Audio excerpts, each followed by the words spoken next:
Excellent presentation, eloquent as ever, I must say, as I remember you from the European Parliament. Sasha Vondra is also former Minister of Foreign Affairs and Minister of Defense of the Czech Republic. I will not elaborate on all his CV, but he was co-founder of the Civic Forum, advisor to President Václav Havel, ambassador to the United States, and Deputy Prime Minister for European Affairs. Above all, he embodies in his personality and action the friendship of the people of the Czech Republic towards the people of Israel. It's a pleasure to invite you, Sasha, to take the floor. Thank you.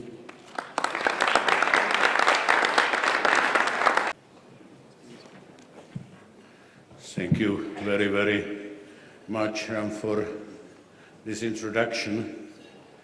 I am a bit confused because I was expecting to speak after the steak, that I would have a chance to smoke my last cigarette before the address, because you have made one mistake. You have already joined this European anti-smoking campaign, and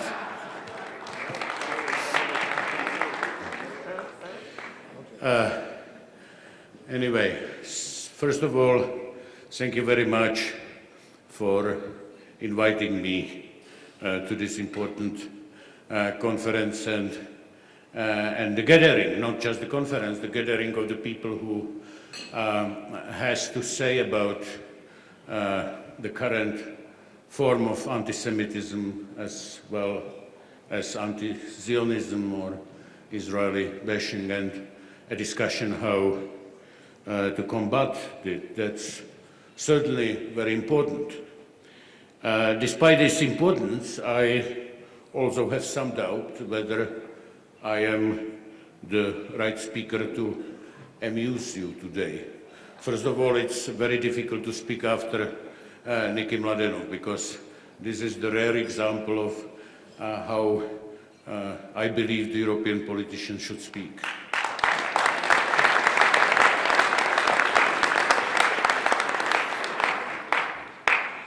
But there are also my personal doubts. First, I am a Philo-Semite all my life.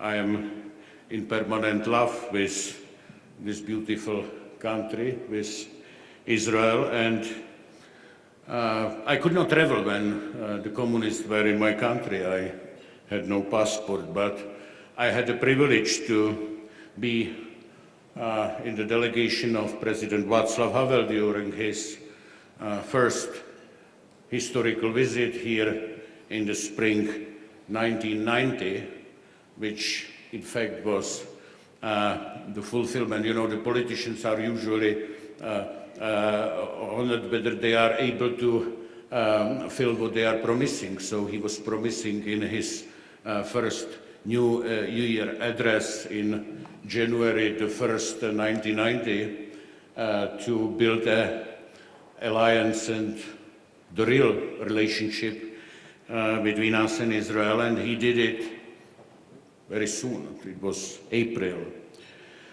Since 1990, I am trying to come to Israel at least once in a year.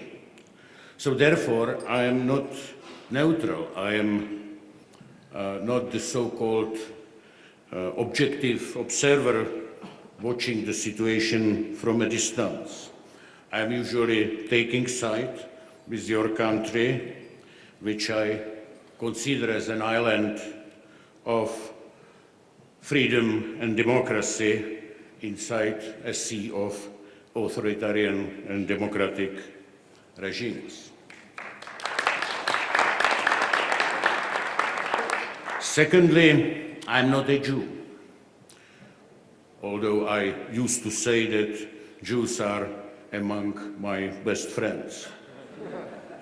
My grandfather was killed by Nazis in Auschwitz, but it was due to his political activity in the Czech anti-Nazi resistance not because of his religion or ethnic roots. Therefore, I could not feel the phenomenon of this traditional antisemitism on my personal skin. I even did not study the historical antisemitism because I hate to read the books written by those who hate the Jews. Of course, I had listened to many stories of my friends, in particular from those who survived the camps. But I feel that I am missing here both experience and expertise to speak in depth about this problem. And thirdly, I'm coming from my country, from the Czech Republic, and according to all historical and current accounts, the Czech lands have historically one of the lowest level of anti-Semitism in Europe, and I think Tomáš Kraus can confirm this. Therefore, the problem could not be felt as urgent among my countrymen as elsewhere in our neighborhood. And it also had negative consequence. The Czech Jews, before the war, were mostly assimilated and as such did not feel the danger of Nazism as strongly and got caught unprepared. Unfortunately, we had one of the highest ratio of losses in the Holocaust. Nevertheless, despite all those doubts, I am here today also due to the fact that outgoing ambassador of Israel in Prague, my dear friend Yakov Levy, was hardly and heavily pushing me to go to Jerusalem. I was here 2 months ago for Herzliya. And I want to use this opportunity to thank Yakov for his outstanding service in building the Czech-Israeli relationship. As I have said, one can hardly meet a serious expression of anti-Semitism and anti-Zionism in my country. Why? There are, of course, various explanations. Firstly, regarding traditional religious anti-Semitism, one can mention the general Czech secularism. Without doubt, we belong to the most secular nations in Europe. Therefore, the traditional anti-Semitism in the far-right conservative or Catholic circles had disappeared already early in the 20th century. Secondly, Czechoslovakia was a liberal democracy, perhaps as the only state in Central Europe in between the two major wars, in a relatively egalitarian society with the lowest degree of poverty among the people. Traditional ethnic and economic anti-Semitism, supported by the various conspiracy theories, did not find a room to flourish in my country. And then came the German Nazi occupation, and we had a common enemy.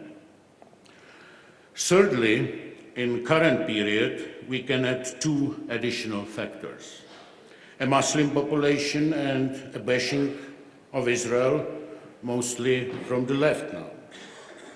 Here, after the decades of the communist regime, my country is still generally on the right side of the political spectrum, and anti-Semitism, or rather anti-Zionism, in the West is carried mostly by the left, not by the traditional right.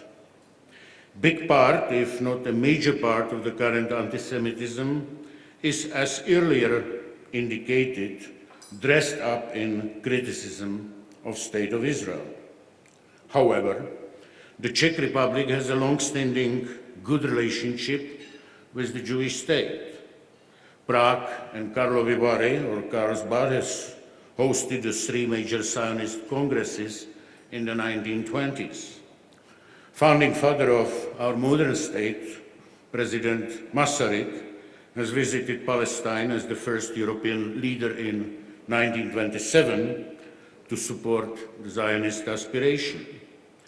And in 1948, we assisted you with the arms deliveries, pilot trainings during your fight for national survival. Those bonds, of course, still matter, and therefore we are not willing to join oftenly excessive level of Israel bashing, which is so common in some European salons today. For matter of fairness, we must also say that our pro-Israeli stand is politically much more easier than, for example, in most of Western Europe. Demography simply matters. While Mohammed is the most common name among newly born kids in the greater Brussels area, in Prague he is nowhere to be seen, while the name of David remains solidly in the top 10. We do not have a considerably Muslim minority, which significantly adds to the general level of anti-Semitism, be it by direct participation in the media discourse or by forming considerable voting blocs with anti-Israeli or anti-Jewish preferences. The general positive inclination does not mean that we do not have any problem with anti-Semitism at home. For example, those of us in Prague who stood firmly behind the transatlantic alliance during the Bush administration, I mean the missile defense debate, were sometimes accused of secret conspiracy with the neocons. And the neocons, as the anti-Semites argued, were allegedly trying to rule the world. Those voices were rare, mostly in the internet, but their arguments were similar in those who argued with the protocols 100 years ago. That brings me to the situation in Western Europe. On one hand, in Western Europe, there is nobody systematically victimizing the Jews because of their ethnic or religious belongings. Catholic Church, as well as other Christian churches, actively fight against the anti-Semitism and are participating in an interreligious dialogue. And the visit of the Pope here in Jerusalem in 2009 can serve as an example. The Jewish property is not being confiscated, on the opposite. In many countries, restitutions of Jewish property are taking place. The EU, as well as the OSCE, is trying to face the threat of anti-Semitism in a selfless and a permanent way. Whenever a more serious anti-Semitic incident occurs, institutions, as well as the mainstream politicians, denounce it. Most of the state commemorates January 27th. And yet, many negative phenomena have to be observed. Physical attacks against the individual Jews or the Jewish property or against synagogues, but also defamation of Israeli government politics in the media, caricatures connecting Israeli leaders with the Nazi attributes, etc., etc. The proximity of these attacks, whether incidental or casual, with negatively perceived proceeding of the Israeli government is obvious. Assertive and emphatic proceeding of Israel towards securing its right for existence and right for security are evoking strident emotional reaction and rejection of the politics of Israel as such. Especially radical Muslim immigrants discharge their tension with criminal attacks. An atmosphere of more or less implicit anti-Semitism is present in the mainstream population in Western Europe, and surveys speaks clearly. 40% of inhabitants think that the Jews are more loyal to Israel than to their home country. 50% think that the Jews talk too much about Shoah, and 60% believe that Israel is a threat to the world peace. There is, unsurprisingly, a connection with the sentiment against Israel and the level of education. For example, with the statement that Jews has too much influence in the business world, agrees in Germany 32% of the population, but 61% with the lower level education. The findings are not fatal, but nevertheless worrying. The old prejudices are still persisting in the mainstream population. So almost 70 years after Shoah, the oldest prejudices survive, currently nurtured by new uncertainties. And there are the two new phenomena. Firstly, Europe appears to be losing its welfare state position. It continues to lose its dominant status in the world politics and economy. Many states struggle hard with the financial and the debt crisis. Social mobility and dynamism are rapidly changing social hierarchy. Powerful media and phenomenon of internet are contributing to the globalization of anti-Jewish sentiments. Some people look for the scapegoats. Sometimes the anti-capitalistic rhetorics and the Wall Street bashing look similarly to the anti-Semitic prejudices which we remember from the past. Secondly, the emancipation of the State of Israel is confronted with the dream of the integration of the European Union. Some people in Europe believe, I think wrongly, that we are entering an era which will mark the end of the nation state. And they may believe that Israel as the nation state of the Jewish people is something almost anachronic. It is a paradox.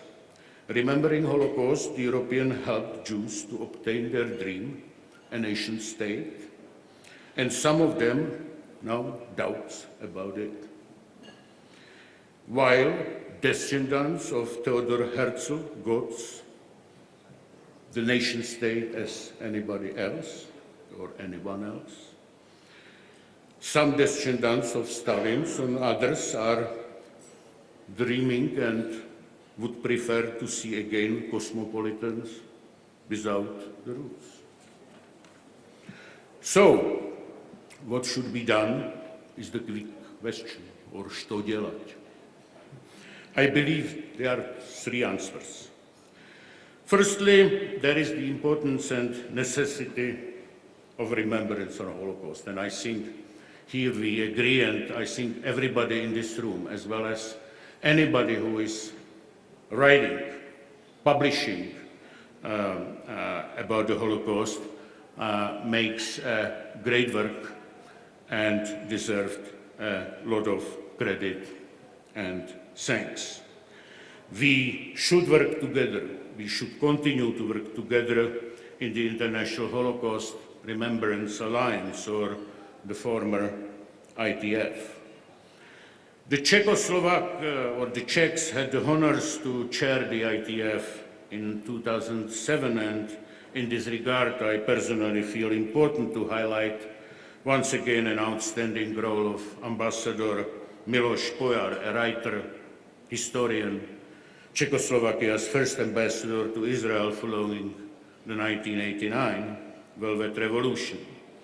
Miloš Pojar, who unfortunately died last year, not only oversaw the re-establishment of the relation between Prague and the Jewish state, but also significantly contributed to the deepening and spreading the knowledge of anti-Semitism and Holocaust in my country, as well as in a broader international framework.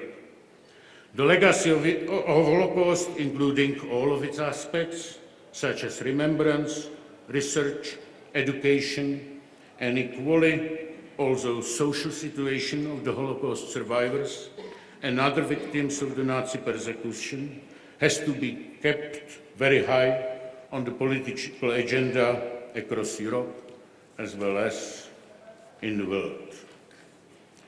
Secondly, we need to educate the young generation. And here, I think, is an agreement among us as well. We have to start early, and because we are undergoing the real generation change after the end of the Cold War, we should be prepared to start de facto from zero. And we have to concentrate not just on the victims, but also on the heroes of the resistance against the oppression. I remember the communists in Czechoslovakia did not teach us much about the Holocaust. It was, a silence about this. So when I was active in the dissident circles and in samizdat magazine work, we have discovered, for example, the story of Mordechai Anielewicz, the man who was the leader of the uprising in the Warsaw Ghetto. So we should speak also about those people, not just about the victims, but those who were ready and able to stand against that. And this is something what can attract the attention of the young people much more, because they can see the examples. And thirdly, we should support the State of Israel and vividly oppose the attempts to delegitimize it. I want to go with the writer Emanuele Ottolenghi. I don't know whether you have read his book. It's Italian. We must stop with dividing the Jews on the victims, who are the so-called the good Jews, and Zionists, who are almost like a bad Jews. And that's the story which is being told in some European saloon. Of course, it does not mean that criticism of the Israeli behaving is prohibited if the human rights are at stake. But despite of many problems, one thing is clear. Israel is an independent, free and democratic state, and it should be our ally, and it deserves our support.